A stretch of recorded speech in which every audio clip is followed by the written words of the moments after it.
যুক্তরাষ্ট্রের নভেম্বরে অনুষ্ঠিতব্য প্রেসিডেন্ট নির্বাচনে ডেমোক্রেটিক পার্টির প্রার্থী কমলা হ্যারিসকে সঙ্গে নিয়ে তার রানিং মেট টিম ওয়ালজ প্রথম যৌথ নির্বাচনী সভায় বিরোধী প্রার্থী ডোনাল্ড ট্রাম্পকে আক্রমণ করেছেন।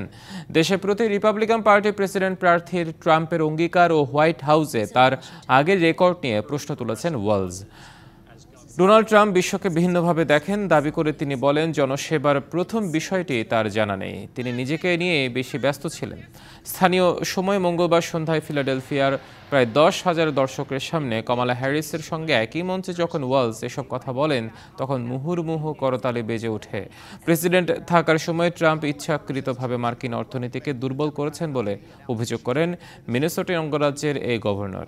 একই মঞ্চে ওয়ালজের বিষয়ে কমলা বলেন, তিনি এমন একজন নেতা যিনি মার্কিনীদের ঐক্যবদ্ধ করতে এগিয়ে যেতে সাহায্য করবেন।